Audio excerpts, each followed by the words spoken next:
Hello everybody, how's it going? And welcome back to another Assassin's Creed Unity video. And today, we have finally got the brand new Assassin's Creed Unity Gamescom demo. So I'm just going to play this with some music in the background so we don't get the commentary from Alex Amuncio. And I'm going to go through this with you guys, maybe speed through a few bits, but basically give you my ideas on the demo, which does look absolutely amazing. Yeah, so let's hop right into this now. So we start off, Arno's on top of a building. We've got the new HUD for a start. You can see all around the corners of the screen. And he's going to go ahead and we're going to get a glimpse of the cutscenes that we're going to be seeing in the game. What's our plan? Our plan? You're not an apprentice anymore, boy. So study your surroundings. Devise your own plan. I'm not here to hold your hand. So let's just look at the cutscenes, and now we have this special new sort of eagle vision viewpoint type thing where he can zoom in, see what's going on down there. That is his target that he's looking for, and obviously you can gain information from this little view he's got here. So at this point, it's sort of all about devising your own plan. This mission is set in a black box, which is basically you have an area of the city like a small, like say it's one district. In this point, it's the Notre Dame in the area surrounding it. And you've got to try and kill your target in this area. You can see here, it's getting different information from the area around it, and that can open up different opportunities to how you actually want to finish the mission. So during this demo, he actually uses the information he's picked up to replace the confession button. So like, you know, in a church, like you go in, you like have confession. That's what the Templar's going in to do. So he replaces him, and then he's able to kill him that way. He also finds keys and makes his way into the Notre Dame, and he says it's one of 10 different ways you could actually enter. Obviously, if you want to, you could just sprint in there, you could take everyone out, and you could just go absolutely crazy, but you'd have to be really, really careful about it. So now let's take a look at the HUD. So at the bottom right, you've got the different weapons. I just want to point out they have obviously kept the HUD from the original Assassin's Creeds and AC4, not gone with the compressed HUD that they had in AC3, which I think is really, really cool. Kept it classic and a nice style. You've got the map at the bottom left-hand corner. Obviously showing some different icons there, such as a viewpoint and different activities that are available. At the top right, you've got the cover button, which is A, and then B, which is parkour down. A, when you're in high profile and running and near a building, also is then parkour up, which allows you to actually sprint up a building. You can see here, he's obviously using the different blending techniques you've got going on there, which allows you to sort of blend in with the crowd. You've got a little radius there, so I'm assuming if there was a guard within that radius, they'd be able to notice you.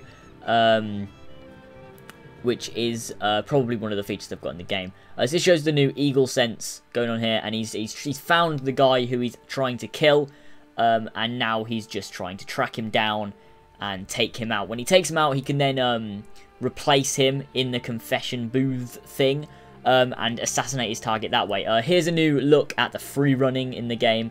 The parkour, so he climbs up the building, and it really shows like the the changing of the animations, and also the freedom you have when you're free running, which I think looks amazing. You can obviously see the scale of the city and the one-to-one scale of the buildings, which is really, really cool. And there you can see some of the controlled descent that he uses as he makes his approach to the ground to carry on tailing his target. Obviously, this entire game is very, very open, so you can choose whichever way you want to do it.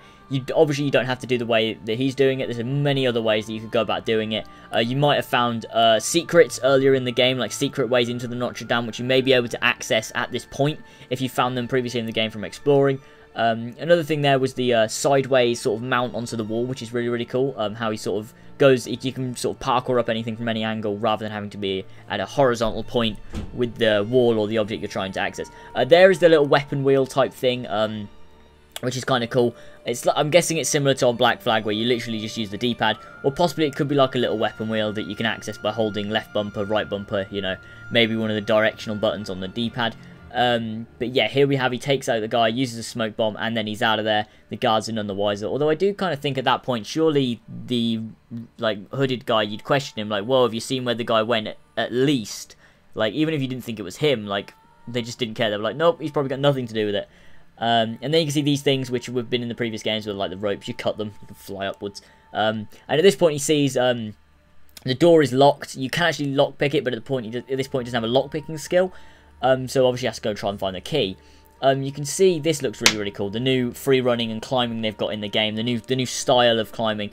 and the detail they've really put into the Notre Dame is insane. Like, it just looks so cool. Like, and then it finally gets to the top, and you can see the huge scale of Paris, like, off into the distance. The draw distance is amazing, and it looks really cool.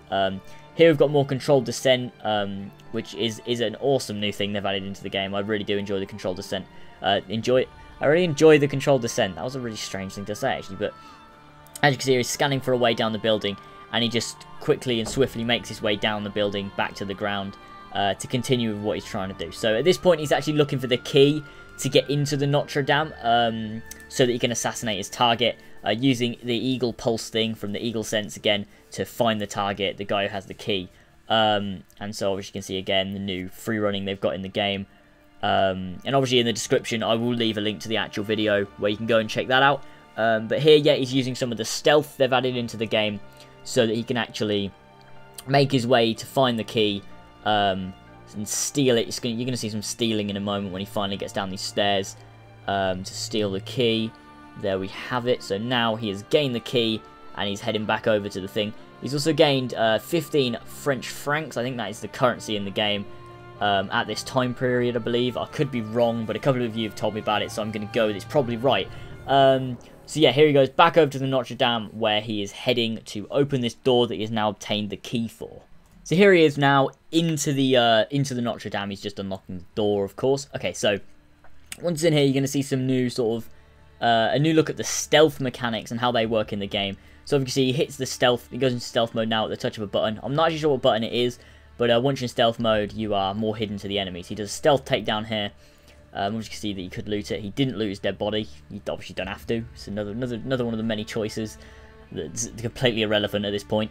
But as you can see, look at the interior of the Notre Dame, how huge it is, and there's actually lots of different activities you can do in here when you're not in the middle of a mission. So that you can try and accomplish stuff, possibly hidden areas, secrets, and things like that, ways down into the catacombs. And so he's back on land, not, you know what I mean. And here you'll be able to see, which a lot of people, right? Not a lot of people, one person, he had a big argument. He was like, there's no leap of faith in the game. They replaced it with controlled descent. They didn't. They didn't replace it. Look at that. It's a leap of faith. You're wrong. I was right. And a few of you are probably going to be like, I know what you're talking about.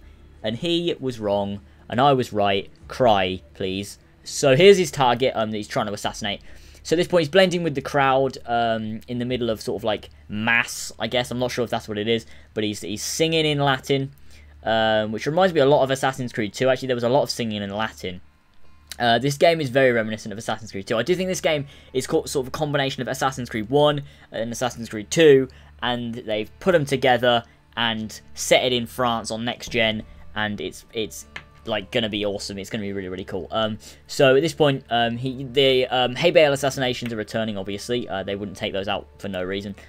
I don't think the hay kind of looks. I don't know. I kind of preferred how the hay looked in the other games. I think it looks slightly unrealistic in this game. And he does actually have a single hidden blade. Alex Amontio does state he does have a single hidden blade, but he's able to do double assassinations with like both of his hands because he's quite skilled. But he does have to be quite sort of skillful with what he does. So at this point, he's replaced the confessionist person. So the Templar's confessing to what he thinks is obviously the priest, but actually it's Arno. And so he gets all of the information that the Templar's telling him, and then obviously Arno takes him out. Which is really cool. And at this point, you see one of the new features, which is the life flashing before the target's eyes. And this gives Arno a lot of information and backstory about him, but also information about the other Templars, and possibly it could open up side activities in the game, which then allows Arno to know a lot more, and obviously the player to know a lot more about what's going on in the Templar Order at this point in the game, which is it's a really cool feature. It also happens when you kill other like important figures in the game. So like if there's a guy, it's one of the target's close friends. I think I spoke about this before. If you kill him, it might reveal where the target is, or where an associate of the target is, or a letter that leads to the target, and then you can use that. And it works very well with the AMM that's in the game, the adaptive mission mechanic, which actually allows for changing in the missions. You see, he used a smoke bomb there. Which they seem to be addicted to. He's like using smoke bombs left, right, and centre. to help his way through here. If you did want to fight your way out, you possibly could, but obviously you'd have to be quite skilled and trained to do that. Something else is the Brotherhood missions and other missions have a starring system. So like, say like an Arno has like a stars on him for the co-op, so that you might be a 1-star Arno, but you could go ahead and take on a 4-star mission, but obviously it's going to be really, really difficult. At this point, you can see he finds a hidden exit. So you exit the Notre Dame underground, and as he enters, I just got to say, doesn't that look gorgeous? Oh my god, it looks amazing. But yeah, this is really cool. So he's found a way out of the Notre Dame, and he better get out of it quick, or else obviously the guards are going to find him and spot him. At this point, they do actually notice something's happened, and they're after him. They're trying to find Arno, and he's got to make a quick exit out of these catacombs so that he can make his way back up to street level and make his escape. They're actually shooting at him here at this point, so they know where he is. But as he exits, he manages to find his way into a huge crowd where he can quickly make an escape. And that is the end of the demo. I do hope you guys enjoyed. I'll leave a link in the description to the one where Alex Amancio commentated over the top, because he tells you a little bit more about the game. But this was basically me giving an overview, so you can see the gameplay, listen to my views and things like that, because I know some of you guys wanted me to discuss things. So thanks for watching, guys. I hope you enjoyed. If you did, be sure to smack that like button, because that'd be absolutely amazing and really helps me out. Comment down in the comments below and tell me what you thought. Subscribe if you are new for brand new Assassin's Creed information and videos and commentary and stuff like that. In the description, I just want to say there are links to my Twitter and Facebook where I do a lot of updates, and my second channel. If you guys could go and subscribe to that, I want to see how many we can get. Let's see if we can hit I'd say 500 pretty soon.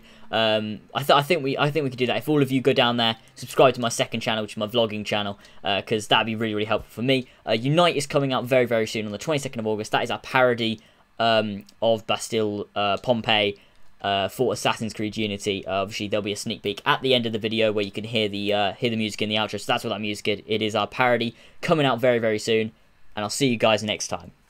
Bye. Fire from above. Great crowds charge over the hills, but the city's had enough. But if we turn and fight, does it almost feel like we will never fall? And if we unite, we can take this fight straight to the castle wall.